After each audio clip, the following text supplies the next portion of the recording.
So we're going to have a little bit of fun this half of the show. Going into some trade or keep. I'm just going to run through a number of our guys. You and I are going to give our final decision on them, whether we're going to want to trade them, whether we want to keep them, or reasoning behind that. If we are trading them, what are we kind of looking at for a return? They were just quoted today saying they're literally going to take this entire week to figure out whether they're going to be buyers. But looking at the schedule moving forward, so we're playing versus Baltimore right now. They are currently losing 8-5. We have 2 more against Baltimore, and we have 3 at Oakland, or I should say Las Vegas, against the Athletics. Obviously, a team that's really struggling. We just swept them before the All-Star break, but playing on the West Coast is always difficult for us. We have 3 at Seattle, which will be difficult, 3 at San Francisco, and then we get into 3 versus Cleveland, 3 versus the White Sox, 3 versus Pittsburgh, 3 versus Kansas City, and then a bunch of Tampa Bay, Los Angeles Dodgers, Minnesota Twins, Cleveland Twins. That was just like a gauntlet of either a interdivisional or the Dodgers or the Rays, or like teams that are top of the line. So a really somewhat difficult schedule coming up. And the other thing I want to real quick set the table with a note that came out last week, which just makes things a little bit more interesting with this team. This entire time, the 3 options have been: we're going to buy, go all in, and try and re-sign Skubal at the end of the year. If we lose him, we went for it. That's that. We're going to sell. We're going to sell Skubal. We're going to sell Casey, or anyone that has a pulse, that has an offer out there. We're going to sell. Look towards next year, build, try and continue building around this new, newer core. Or C is kind of like, and where you and I have been in the past, with like a little bit of in between, right? Maybe you sell on Tarik, maybe you buy other than that. So you sell on Tarik and Casey, you buy other than that. A little bit wrinkle came out last week that the Tigers are actually right at the tax threshold, which is, obviously there's no salary cap in baseball. We talk about that a lot, but there's a tax incentive that if you stay below a certain tax amount, you then get to collect the revenue share that other teams who are above the tax threshold pay towards. It goes from not only not having to pay that tax, but you also get it. And then also, if you do end up above that threshold, you then have to, again, you don't get it and you have to pay into it. Tigers are right there. So if we do buy in any way, that basically means people are gonna have to go out, and it's gonna have to be guys that are not just prospects that like a Max Anderson, a prospect that like maybe we don't really want to get rid of because what could he be? Like, it's gonna be some guys that's making some money, like a Flaherty, somebody who like is actually doing something and is earning some money, is probably gonna have to go out. So that definitely changes things. And then the last thing about that, the compensation pick. So these guys, MLB does, if you similar to the NBA with qualifying offers. Basically, if Tarik Skubal at the end of this year, if we give him an offer, tender him an offer, and he declines the offer and goes and signs somewhere else, the MLB has it set up so the team that loses him, just basically, if he goes for smaller market teams, basically, you can't just have the Dodgers and the Yankees and everyone like taking up these guys. The Tigers will get a compensatory pick. So if you are below that tax threshold that we're kind of right at right now, that compensatory pick is at the end of the first round. That's actually the pick that we got Kevin McGonigal with, was a compensatory pick. I think he was 34th overall. If you are above that threshold, that compensatory pick gets moved to a 4th round pick. So it's much different. So it's just like a few different interesting wrinkles that just further muddy the waters on like whether Detroit should buy, whether Detroit should sell. Can they do both? If they do both, who has to be sent out? So it could get really interesting here. That's significant, a 4th round to a first.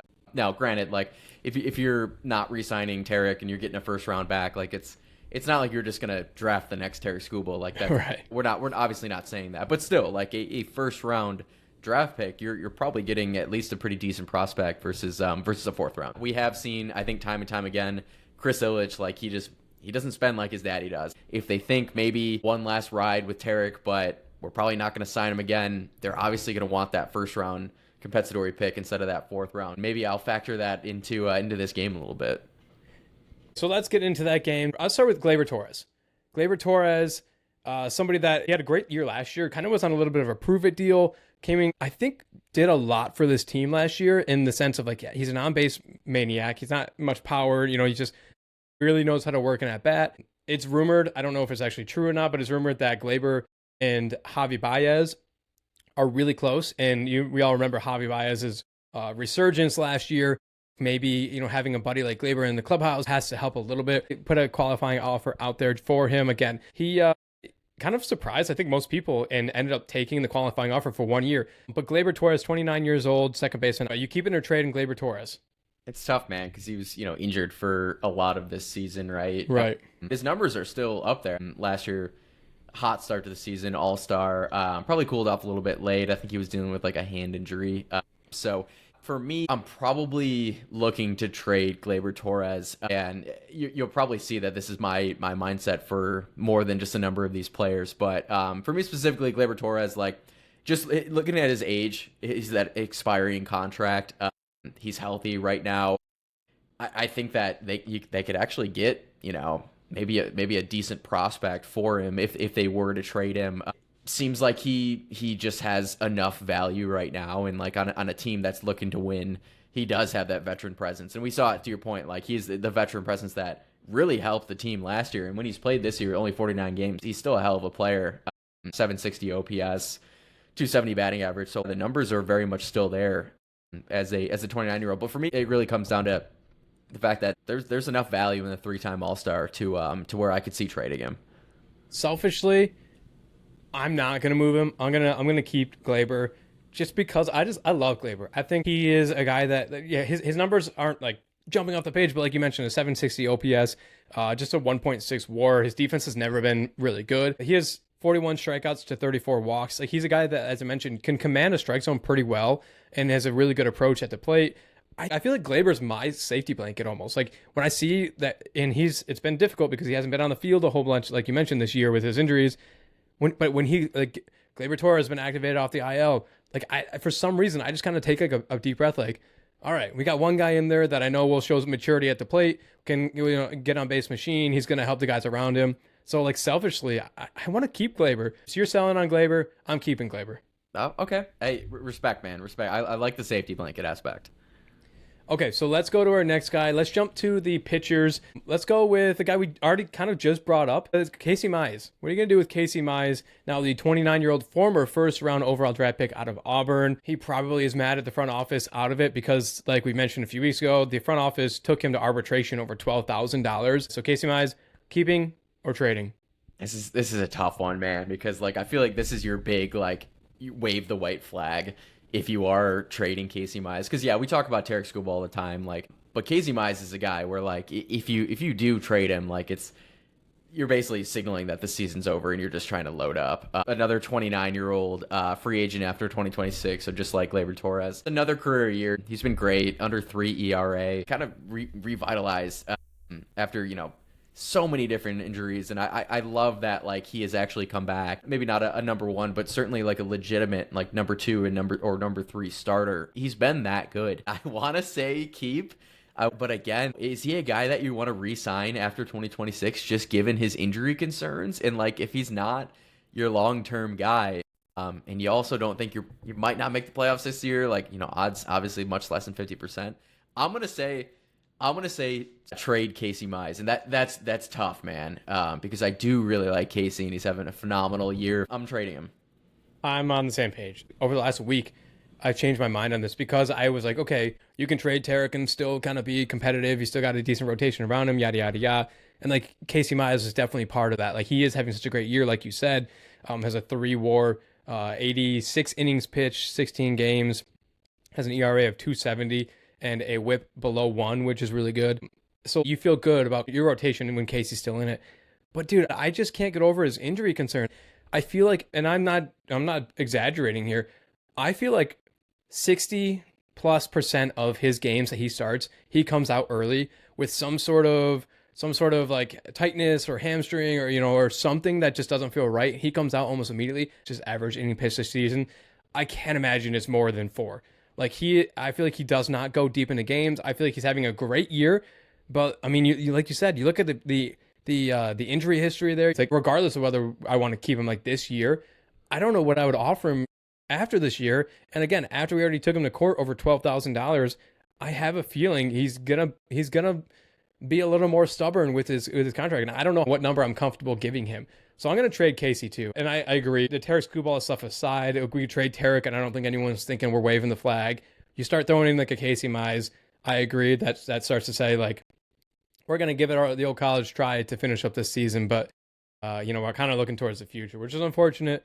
But I'm selling on Casey Mize too. his value just is at an all-time high. So it's a tough one. I mean, obviously we both like Casey as a player. It's just everything we just highlighted just seems like the smart business move to trade him. We're going to shift gears. And in this situation, obviously, this would be a certified buying situation because of the tear that this guy's on. Hao Yu Lee, we brought him up last week. Grid of the Week recipient last week. Hao Yu Lee, for someone who's like young and at MLB level, someone who's looking for a bat, like Hao Yu Lee is probably a bat that they're looking for. Young, MLB experience, and just on an absolute tear. So like Hao Yu Lee could definitely get you a great piece if we're looking to upgrade a pitching. Hao Yu Lee, buy or sell?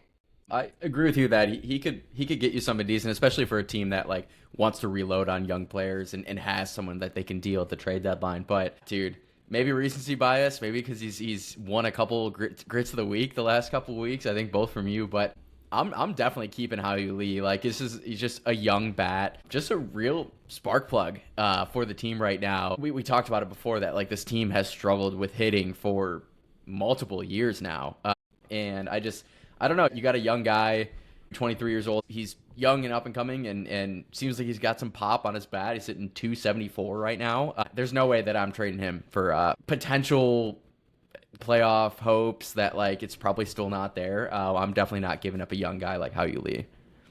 This is so tough because we yell at all these guys like, come on, like we want to buy, like the Red Wing, please buy, be a buyer. We have all these pieces, like use them.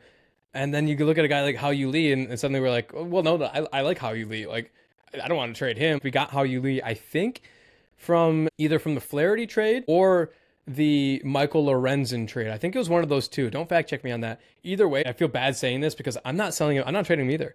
Yet we're saying like he might be the best piece if we want them to buy. He has a 2.74 ERA, 17 runs, 23 RBIs, a stolen base, has an OPS of 750, a .6 WAR, and that's all being with starting out slow as a normal rookie, a guy making his debut. He's just 23 years old. He's hitting, I think in the last 35 games, he's hitting somewhere around like 340, multiple home runs. He was on fire again today. I'm keeping Hao Yu Lee, unless it's like a Mason Miller or something. But like, yeah, I'm keeping Hao Yu Lee as well. He's such a dog, dude. I'm glad we're in lockstep on Hao Yu, man. And I mean, just how you doing? Like, it works every time. It always hits.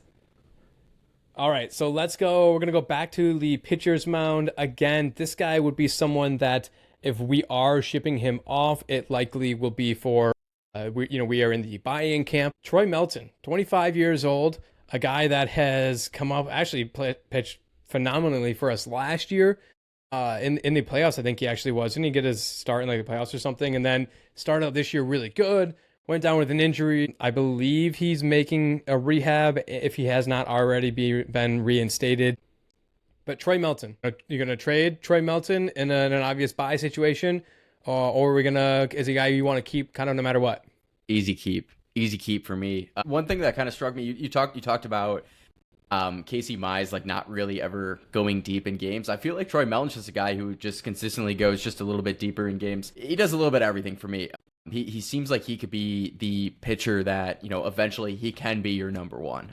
He just seems like he has that good of stuff. Already 2.6 WAR, 1.95 ERA. Like this guy, dude, he's electric, man. A whip under one, which I think, ironically, Casey was the same way. I mean, these are two outstanding pitchers, but Melton, he's the younger guy, 8.3 strikeouts per nine. I'm certainly keeping Troy Melton.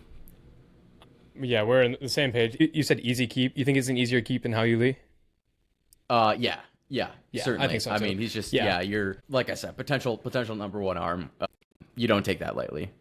100%. I agree with you. So like in his short career, you just mentioned it's not that long, but it obviously has holds some weight. Has a 3.5 WAR, a 2.3 career ERA, just over 100 innings pitched, and has a career WHIP of 9.75. So again, a below one WHIP, which is kind of the threshold of like good to very good. Just 25 years old, not a free agent until 2032, not arbitration eligible until 2029. So you have at least 3 years before you didn't make any decision on him.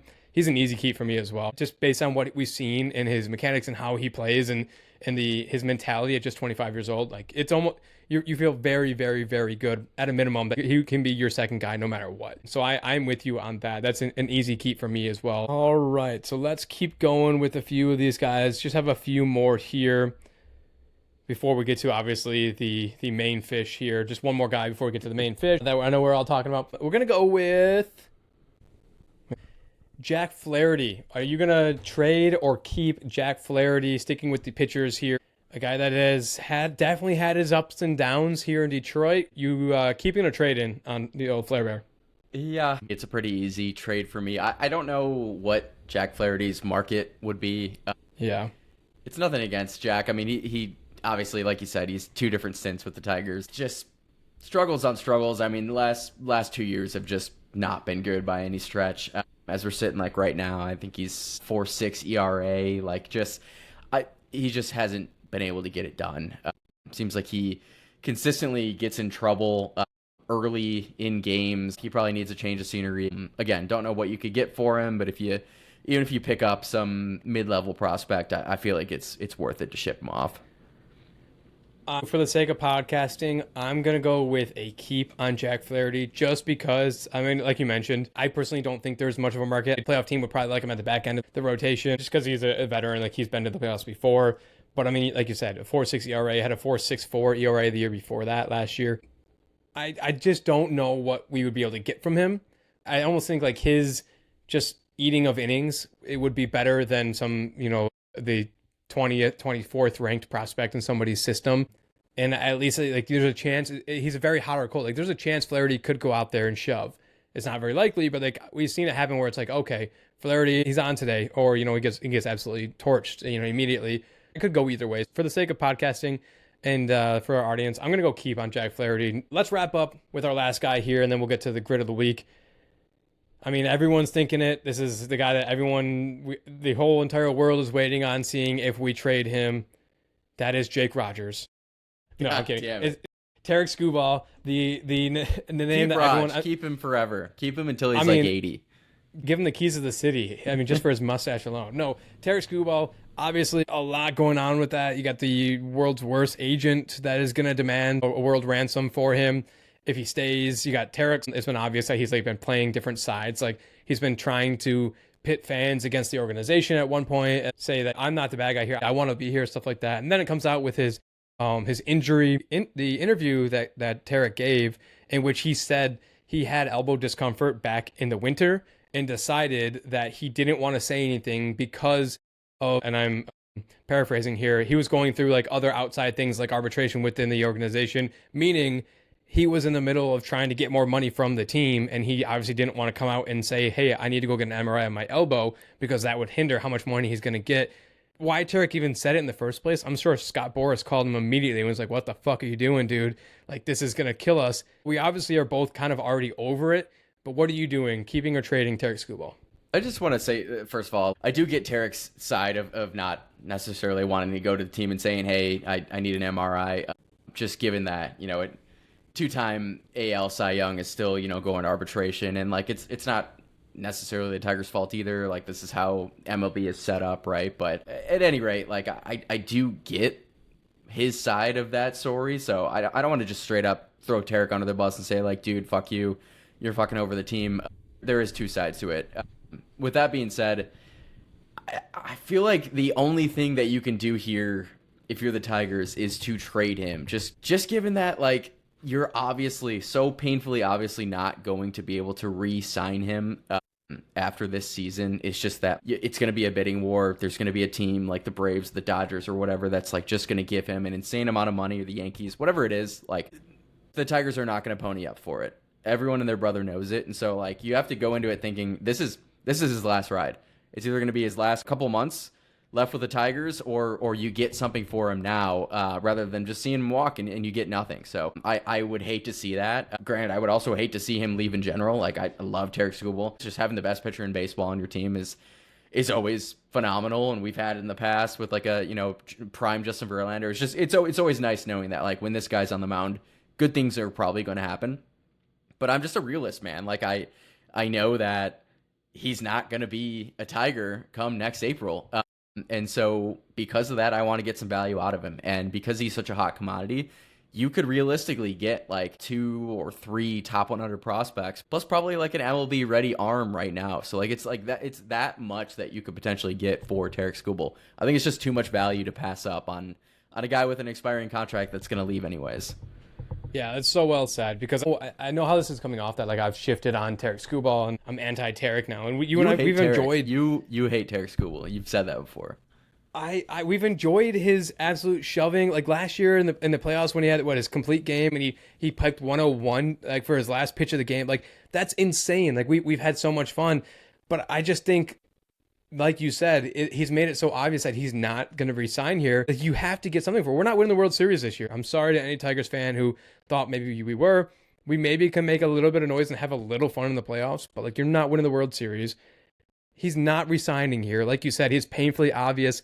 We don't ever pony up that type of money. Maybe in the past with Illich Sr. that we would have, but like not now. Scott Boras isn't likely going to let him sign here for a contract like that. So like it's painfully obvious you got to get something for him. And on top of that, as we kind of just went through all those, trade and keep guys, I feel like a few different times we talked about like we still have a good young rotation and like we can still do something here. Now again, with the trade, with the tax threshold, it makes it that much harder to go out and buy.